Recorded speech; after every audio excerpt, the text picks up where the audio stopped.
You what you are, నువ్వు అంటే ఏమిటో నిరూపించుకునేటటువంటి ఒక చక్కని అవకాశం వచ్చింది. ఈ వచ్చిన అవకాశాన్ని నిన్ను నువ్వు నిరూపించుకోవడానికి వచ్చినటువంటి సదావకాశాన్ని వినియోగించుకో. దీన్ని ఛాలెంజింగ్ గా తీసుకో. ఇదంటే ఏంటో, దీని సంగతి ఏంటో తేలుతావు అనేటట్టుగా తీసుకో. నువ్వు దీన్ని భారంగా తీసుకున్న రోజున, దీన్ని ఎట్లా అని చెప్పి తీసుకున్న రోజున, ఇంత పోటీ ఉందని తీసుకున్నటువంటి రోజున, దీన్ని సాధించగలవా లేదని అనుమానంతో జర్నీ స్టార్ట్ అయిన రోజున నువ్వు సాధించేది ఉండదు. దీని సంగతి ఏంటో తేల్చాలి, దీని అంతేందో తేల్చాలి, ఇదా నేను ఏదో ఒకటి చూసుకోవాలి అనేటటువంటి ఒక ఛాలెంజింగ్ గా తీసుకోవాలి. ఆ ఛాలెంజింగ్ గా తీసుకునేటటువంటి వాడు, నేను ఎందుకంటే నువ్వు ఛాలెంజ్ గా తీసుకొని కష్టపడతావు కదా, ఇది రావచ్చు రాకపోవచ్చు, కానీ భవిష్యత్తులో నువ్వు ఏ పని చేసినా సక్సెస్ అవుతావు. నువ్వు ఏ పని చేసినా నేను చెప్పాను, లక్ష్యాన్ని సాధించిన తర్వాత ఫలితం వచ్చిన తర్వాత ఒకవేళ సక్సెస్ అయితే నువ్వు హ్యాపీగా ఫీల్ అయ్యి, రాకపోతే నువ్వు ఫెయిల్యూర్ గా ఫీల్ అయిపోయేటటువంటి వాడు లైఫ్ ని ఎంజాయ్ చేయలేడు. వాడు ఎంజాయ్ చేయలేడు, లైఫ్ ని ఎంజాయ్ చేయలేడు.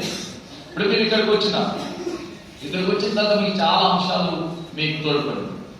ఫ్రెండ్స్, ఈ పోటీ వాతావరణం, కావాల్సిన మెటీరియల్, క్లాసు, మీరు చదవాల్సినటువంటి పద్ధతులు, ఇవన్నీ మీరు ఒక వాతావరణాన్ని క్రియేట్ చేసుకున్నారు. ఇదంతా మీరు ఎక్కడో సెట్ చేసి, ఎవరో సెట్ చేసి వచ్చి సినిమాలో మాదిరిగా ఓ స్క్రిప్ట్ రాస్తే వచ్చినటువంటిది కాదు. ఇది ఒక జర్నీ, లైఫ్ జర్నీ. ఈ క్లాస్ అయిపోతుంది, మళ్ళీ మీరు ఎవరెంతగా వెళ్ళిపోతారు, కానీ మీ లైఫ్ లో ఒక ఇంపార్టెంట్ అయినటువంటి జ్ఞాపకం మీరు మిగిలిపోతుంది. అయితే దీని నుంచి నువ్వు ఏం నేర్చుకున్నావు అనేటటువంటిది ఇంపార్టెంట్. జరిగింది ఒక మంచి అనుభవం ఇది, కానీ దీని నుంచి మనం ఏం నేర్చుకున్నాం, దాన్ని మన లైఫ్ ఎలా అన్వయించుకోవాలి, దాన్ని మన లైఫ్ ఎలా అన్వయించుకోవాలి. లైఫ్ ని సక్సెస్ అంటే మీరు అందరూ ఏమనుకుంటున్నారంటే గ్రూప్ 2లో సక్సెస్ అయితే సక్సెస్ అయినట్టు కాదు. లైఫ్ లో సక్సెస్ కావడం అంటే దీనికి నిర్వచనాలు ఇచ్చేటప్పుడు చాలా మంది రకరకాల నిర్వచనాలు ఇస్తారు. గవర్నమెంట్ ఉద్యోగం రాకపోతే మనిషి ఏమి మునిగిపోడు, ప్రపంచమేమి మునిగిపోదు, ప్రపంచమేమి ఇది కాదు. కానీ నేను చెప్పదలుచుకున్నటువంటి అంశం ఒకటి ఏంటంటే, మీరు ఈ విజ్ఞానంతో, ఈ సాధించినటువంటి తెలుసుకున్నటువంటి అంశాలతో పదే పదే ప్రాక్టీస్ చేస్తూ నిన్ను నువ్వు నిర్మాణం చేసుకున్నప్పుడు, ఇక్కడికి ఇదే క్లాస్ లో గ్రూప్ 2 కోసం వచ్చినటువంటి వాళ్ళు, గ్రూప్ 2 సాధించిన వాళ్ళు కొంతమంది ఉన్నారు, గ్రూప్ 1 వచ్చిన వాళ్ళు ఉన్నారు, సబ్ ఇన్స్పెక్టర్ వచ్చిన వాళ్ళు ఉన్నారు. ఇంతకుముందు మన పంచాయతీరాజ్ సెక్రటరీ ఎగ్జామ్ లో మొత్తంలో టోటల్ ఒకటే స్టేజ్ ఉన్నప్పుడు జరిగినటువంటి ఎగ్జామ్ లో 16 జిల్లాలలో ఫస్ట్ ర్యాంక్ ఈ క్లాస్ లో చదువుకున్నటువంటి వాళ్ళు, 16 జిల్లాలలో ఫస్ట్ ర్యాంకు. కొన్ని జిల్లాలలో గుర్తుంచుకోండి, 97 మార్కులు వచ్చిన వాళ్ళకి ఉద్యోగం రాలేదు అవుట్ ఆఫ్ 100 కు. అంత పోటీ, ఆ పోటీ అంతా అంటే ఒక దగ్గర పంచాయతీరాజ్ సెక్రటరీ కావచ్చు, ఒక దగ్గర రైల్వే జాబ్ రావచ్చు, రకరకాలైనటువంటి దగ్గర సెక్రటరీ కావచ్చు, పోలీస్ కానిస్టేబుల్ వచ్చిన వాళ్ళు ఉన్నారు, సబ్ ఇన్స్పెక్టర్ ఎగ్జామ్ వచ్చిన అంటే రాసినటువంటి వాళ్ళు ఉన్నారు, గొప్ప ఐఏఎస్ పొజిషన్ పోయినటువంటి వాళ్ళు, రకరకాల వాళ్ళు వస్తారు. అయితే దాంట్లో ఎక్కడైనా ఉండొచ్చు, కానీ అది కాదు, అది ఒక్కటే ఇంపార్టెంట్ కాదు. నువ్వు మనిషిగా, వ్యక్తిగా నువ్వు సాధించేటటువంటిది ఏంటంటే, లైఫ్ లో నువ్వు ఏదైనా పని చేయొచ్చు, వ్యాపారం చేస్తే దేశద్రోహం చేసినట్టు, దేశానికి అన్యాయం చేసినట్టు ఏం కాదు, నష్టం ఏం కాదు. వ్యాపారం చేస్తే నష్టం ఏం కాదు, నీకు నచ్చిన వృత్తి చేస్తే నష్టం ఏం కాదు, నువ్వు షాప్ పెట్టి నడుపుకుంటే నష్టం ఏం కాదు.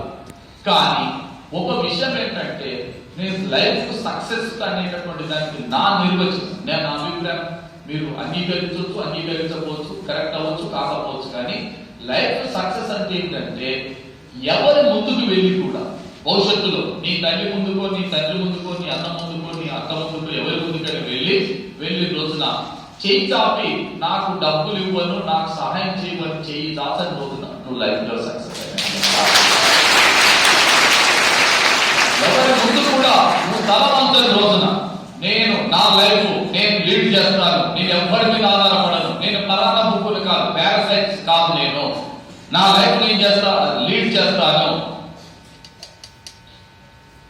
నా కుటుంబాన్ని నేను పోషిస్తాను, నా భార్య పిల్లల్ని నేను పోషిస్తాను, నా కుటుంబాన్ని పోషిస్తాను అనేటటువంటి ఒక ఆత్మవిశ్వాసంతో లైఫ్ లో నిలబడగలిగిన ప్రతి వ్యక్తి సక్సెస్ అయినట్టు.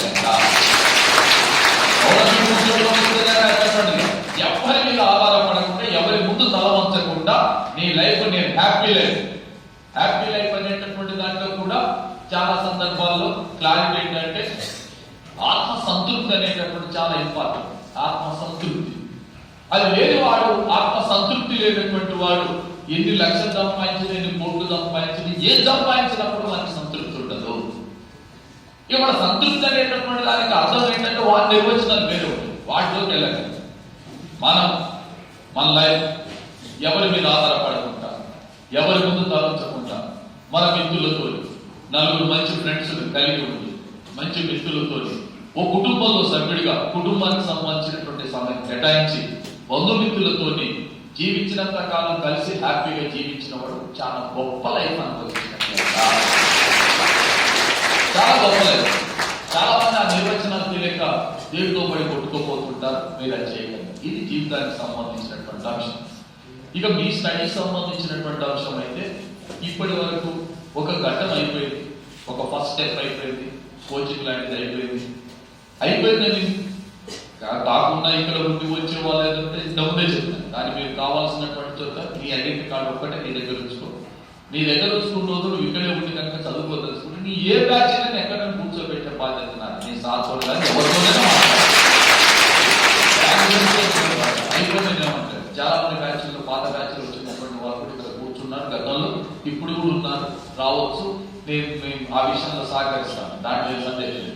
నేను మిత్రుడు మన వాళ్ళు మన సుదర్శన్ వీళ్ళంతా కూడా ఆ అబ్బాయి కాలు జరిగినప్పుడు ఇక్కడికి వచ్చింది.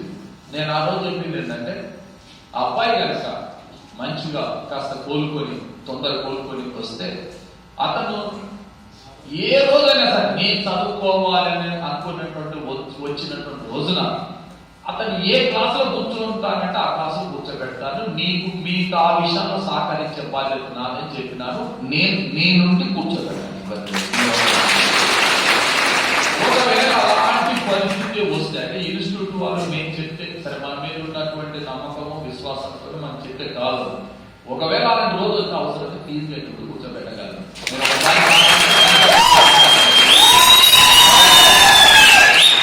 ఇక రావచ్చు, మీరు రావచ్చు.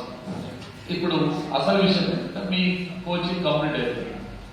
ఇది అయిపోయిన తర్వాత మీరు మళ్ళీ పాత మన విలేజ్, మన టౌన్, మన లోకాలలోకి వెళ్తాం, మళ్ళీ మన ఫ్రెండ్స్లోకి వెళ్తాం.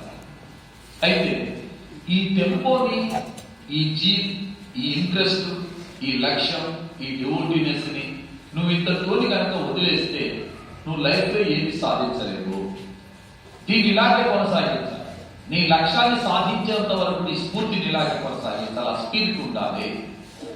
ఆ స్పిరిట్ ఉండాలంటే నువ్వు లైఫ్ లో ఎక్కువ కాలం నువ్వు ఎక్కడైతే పెరిగినావో ఆ లొకాలిటీకి వెళ్తున్నావు కాబట్టి నువ్వు దానికి తొందరగా అలవాటు పడతావు. ఆ తొందరగా అలవాటు పడినప్పుడు ఫ్రెండ్స్ వీళ్ళందరూ కూడా సినిమాల దగ్గర నుంచి మొదలు పెడితే రకరకాలైనటువంటి అప్లికేషన్లు, పనులు, కుటుంబ బాధ్యతలు, రకరకాల అంశాలు వస్తాయి. రాదని అంటారు. కానీ అవన్నీ వచ్చినప్పుడు కూడా వాటిని నీకు అనుకూలంగా మలుచుకోవాలి. నువ్వు దాంట్లో పడి కొట్టుకోపోతే నువ్వు సాధించేది ఉండదు. ఇప్పుడు మనం part and parcel of the society, సమాజంలోనే మనంతా భాగస్వామ్యం. కాబట్టి కుటుంబ బాధ్యతలు కొన్ని ఉంటాయి, తల్లిదండ్రులు అప్పగించే బాధ్యతలు కొన్ని ఉంటాయి, కొన్ని చేయాల్సిన పనులు ఉంటాయి, కొన్ని ఫంక్షన్స్ ఉంటాయి, రకరకాలైనటువంటి అంశాలు ఉంటాయి. వాటన్నిటి నుంచి మనం తప్పించుకోలేదు. అయితే ఎన్నున్నా కూడా నీకు టైం టేబుల్ ఏర్పాటు చేసుకో. ఫస్ట్ ఆఫ్ ఆల్ ఒక రోజు, ఈ రోజు 8 గంటల్లో నాకు ప్రత్యేకంగా నా కోసం కేటాయించుకున్నటువంటి టైం ఇంత, కుటుంబం వీళ్ళ కోసం కేటాయించేటటువంటి టైం ఇంత, మిగతా టైంలో ఒకటి 8 గంటలు నేను చదువుకోవాలి అనేటటువంటి ఒక టైం టేబుల్. అంటే నువ్వు ఆల్రెడీ 2 గంటలు 3 గంటలు కేటాయిస్తా, 3 గంటలు ఆ పని కోసం కేటాయి. నువ్వు పని చేసేటప్పుడు మనకంతా ఎలా ఉంటుందంటే చాలా గమ్మత్తు ఉంటుంది మన ఆలోచన. రేపు అంటే ఎగ్జామ్, కానీ వాళ్ళ సినిమా పోతాం. సినిమా పోయి సినిమాలో కూర్చొని కదా ఏం రాయాలి ఏంటిదని ఆలోచిస్తాం. నెక్స్ట్ ఎగ్జామ్ పోతాం. ఎగ్జామ్ పోయిన తర్వాత రాత్రి జరిగిన సినిమా గురించి ఆలోచిస్తాం. భావదారిద్ర్యం అంటే సినిమా చూసేటప్పుడు సినిమాని ఏం చేయాలి, ఎగ్జామ్ పోయినట్టు ఎగ్జామ్ ఏ పని అప్పుడు కాన్సన్ట్రేషన్ చేస్తుంది. ఇది దాని గురించి ఆలోచిస్తావు, దాని గురించి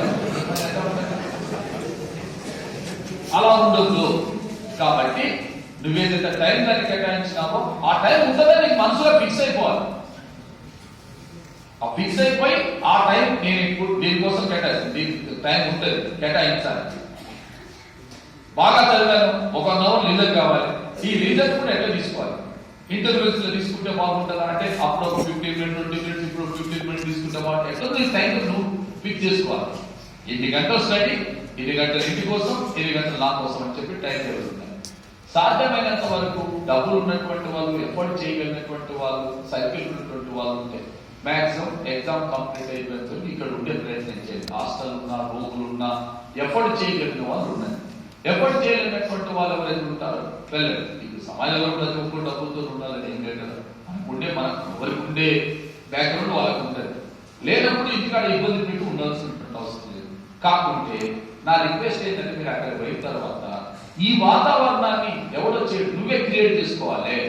ఈ కాంపిటేటివ్ 2 లేక 3 ఈ ఓరియంటేషన్ తో చదివేటటువంటి నీ పాత మిత్రులు, గతంలో కోచింగ్ తీసుకున్న వాళ్ళు, నీ సీనియర్స్, నీ జూనియర్స్ ఎవరున్నా కూడా ఒక 2, 3, 4 ఫ్రెండ్స్ చేసుకొని సాధ్యమైనంత ఒక ప్లేస్, ఓ రూము, ఓ ప్లేస్, ఒక ఇల్లు, ఎవరిదైనా వాళ్ళకి కాస్త అనుభవం ఉన్నటువంటి వాళ్ళ ఇల్లు, ఒక టైం, ఈ టైంలో మనం ఇక్కడ కలుసుకోవాలి, ఈ రోజు ఈ టాపిక్ చదువుకోవాలి, ఈ టాపిక్ మీద డిస్కషన్ చేయాలని బుక్ పక్కలో పెట్టి డిస్కషన్ చేసే ప్రయత్నం చేయాలి. బుక్ ఉంచుకొని డిస్కషన్, బుక్ పక్కలో పెట్టి డిస్కషన్ చేయాలి. సబ్జెక్టు ఎనాలిసిస్ రావాలన్నా, పాయింట్స్ రావాలన్నా కూడా బుక్ పక్కలో పెట్టి మీరు డిస్కషన్ చేయాలి.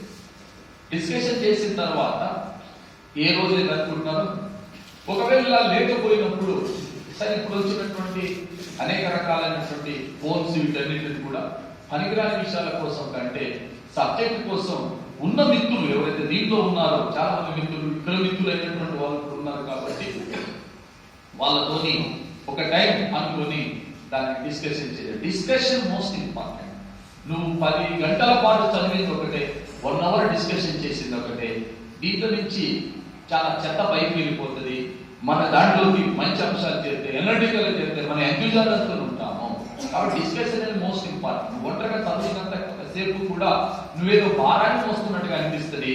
అదే విధంగా డిస్కషన్ చేసినప్పుడు ఆ భారాన్ని నింపుకున్నట్టుగా అనిపిస్తుంది. కాబట్టి డిస్కషన్ చేయండి. డిస్కషన్ అనేది most important one. So subject మీద డిస్కషన్ చేయడం.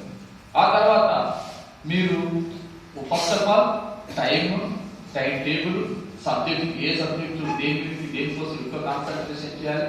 ఫస్ట్ మన యొక్క ప్రైమ్ మోస్ట్, మన ఇంపార్టెంట్ అయిన లక్ష్యం స్క్రీనింగ్ టెస్ట్. ఈ స్క్రీనింగ్ టెస్ట్ నుంచి మనం దీన్ని ఎలా, అంటే దీని మీద ఎలా కాన్సన్ట్రేషన్ చేయాలి, ఏ విధంగా దీని నుంచి ఈ యొక్క ఆటంకాన్ని ఎదిరించాలి, దీని నుంచి మనం సక్సెస్ఫుల్ గా బయటపడాలి. ఫస్ట్ దాని మీద కాన్సన్ట్రేషన్. ఆ తర్వాత కాన్సన్ట్రేషన్ దాని మీద అంటున్నాను, కానీ దీంట్లో 3 సబ్జెక్టులు ఉన్నాయి. ఎకానమీ ఉంది, పాలిటీ ఉంది, మీ కరెంట్ అఫైర్స్. ఈ 3 మీద కూడా నువ్వు చదివేటప్పుడు నీకు రేపు మెయిన్స్ కూడా ఇది తోడ్పడేటట్టుగా చదవాలి.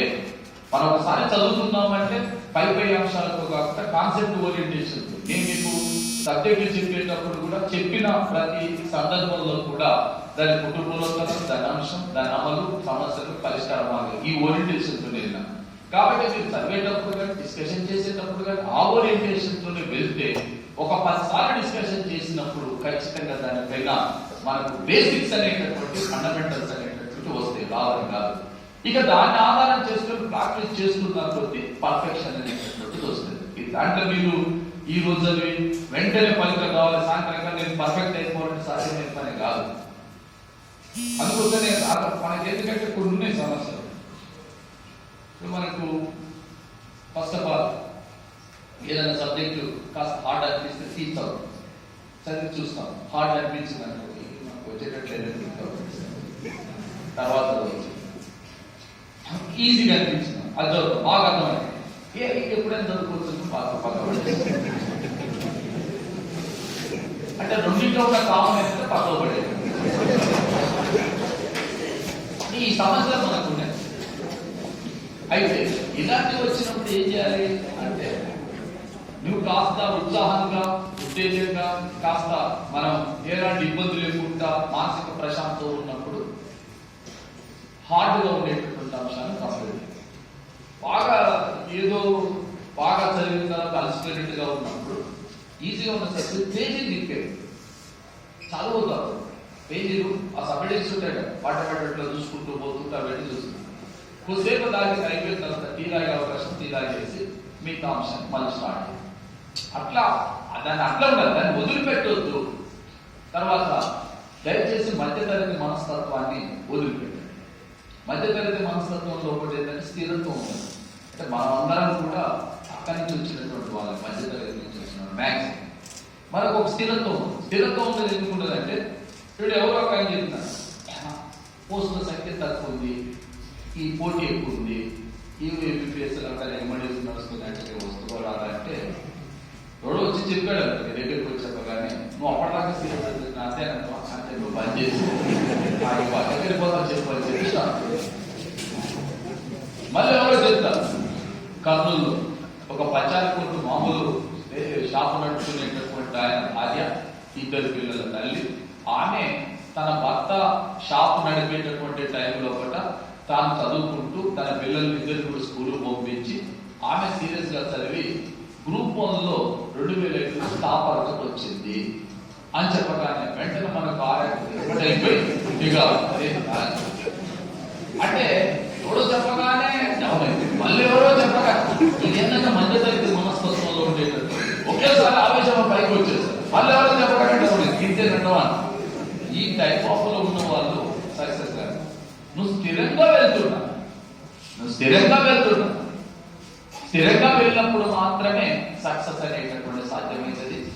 సక్సెస్ కోసం మీరు ఎవరైనా సరే సక్సెస్ కోసం అంటే కృషి చేసేటప్పుడు అనేక మందిని స్ఫూర్తిగా తీసుకోవాలి. నేను 2005లో కోచింగ్ క్లాస్ చెప్పేటప్పుడు బాలాజీ దర్శన్ హోటల్ ఎదురుగా విజయకర్ణ ఏఎస్ ఇన్స్టిట్యూట్ అని ఆ 2005లో గ్రూప్ 1లో టాపర్స్ ఉన్నటువంటి ముగ్గురు కలిసి ఏర్పాటు చేసి ఆర్సిటీ ఇన్స్టిట్యూట్ రాలేదు. యాక్చువల్గా ఆర్సిటీ ఇన్స్టిట్యూట్ లో నా స్టూడెంట్స్ చాలా మంది ఉన్నారు, యూనివర్సిటీ వాళ్ళు చాలా మంది ఉండేవాళ్ళు. వాళ్ళు వెళ్ళి సార్ వాళ్ళని అడిగితే లేదు మా దగ్గర గురువు గారు కృపానంద సార్ ఉన్నారు కాబట్టి సార్ చెప్తున్నా అందువల్ల సార్ అవకాశం మేము ఇవ్వలేదు. నేనేం ఆలోచించాను, మామూలుగా నా పని నేను చేసుకుంటూ వెళ్ళేటప్పుడు బాలాజీ దర్శన్ ఎదురుగా 4th ఫ్లోర్లో క్లాస్ ఉంటుంది. గ్రూప్ టాప్ ఈ పొలిటికల్ సైన్స్ ఆప్షనల్ సబ్జెక్ట్ ఉంది. ఈ ఆప్షనల్ సబ్జెక్టు పైన అంటే ఎవరు తీసుకున్నారు పొలిటికల్ సైన్స్ అప్పట్లో ఎవరు తీసుకున్నప్పుడు కామన్ పేపర్స్ కాదు subject debate. First public administration, తర్వాత తెలుగు, తర్వాత హిస్టరీ, ఆ తర్వాత అడపాదడప ఎవరు తీసుకుంటే ఈ పొలిటికల్ సైన్స్ ఈ సబ్జెక్ట్ తీసుకునేవాళ్ళు. ఎవరు తీసుకునేవాళ్ళు కాదు. పొలిటికల్ సైన్స్ నేను ఆప్షన్ పెడితే అందరూ సిటీలో దాదాపు 20-30 ఇన్స్టిట్యూట్లో ఒక దగ్గర 15, ఒక దగ్గర 20 మంది, ఒక దగ్గర 15 ఇట్లా ఉన్నారు. నా ఒక్కటి దగ్గర 47 మంది ఉండేవాళ్ళు. అయితే ఈ 47 మందిని నేను క్లాస్ చెప్తున్నాను. 4th ఫ్లోర్లో ఉన్నాను. విజయాన్ని శ్రీకాకుళం జిల్లా